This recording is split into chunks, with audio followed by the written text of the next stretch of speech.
Have you ever gone to college? I don't mean attend college, that's actually ancillary to this exercise. I just mean, have you ever been in a place with like 5,000 college kids anywhere? Because even if you haven't, you can imagine what would happen if 20,000 college kids were in one room. You can imagine what would happen if you put cameras in that room, and alcohol, and body paint, and the people that those 20,000 college kids had been taught to hate the most.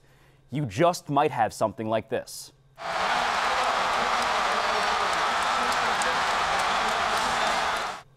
And then, almost instinctively, something like this. I'm really surprised they are rushing the court, Mr. Billies. This is North Carolina. This is North Carolina.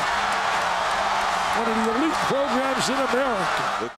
But should we be surprised? I understand that Carolina is one of the most historic programs in college basketball. I appreciate that rushing the court dignifies your rival and that acting like you've been there before is a virtue in sports at large.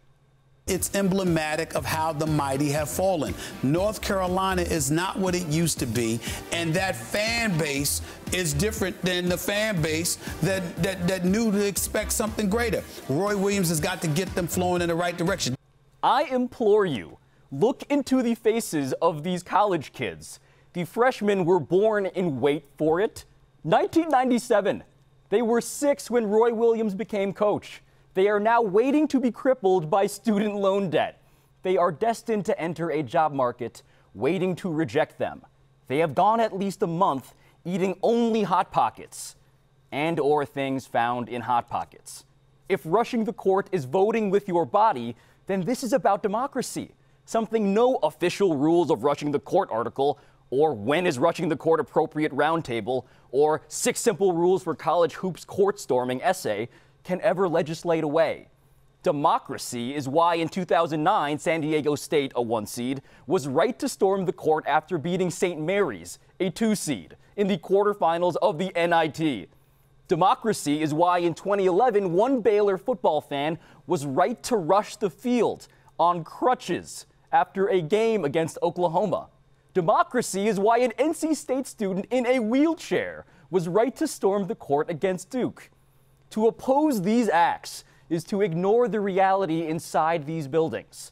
That as much as we, out here, talk about tradition and legacy, it's not about that, or us, or attempts to live vicariously through them. It never has been. It's to forget what it was actually like to be in college. To be clear, none of these celebrations makes rational sense. Neither does incinerating couches, or covering trees in toilet paper, or ripping down your own goalpost. But sometimes rationality isn't a virtue. Sometimes, in this increasingly ironic world, acts of sincerity are justifications in and of themselves. Even if, like an impassioned wrestling fan, these acts only feel real to them. It's still real to me, damn it! We are not students at Carolina or San Diego State or Baylor, at least not anymore.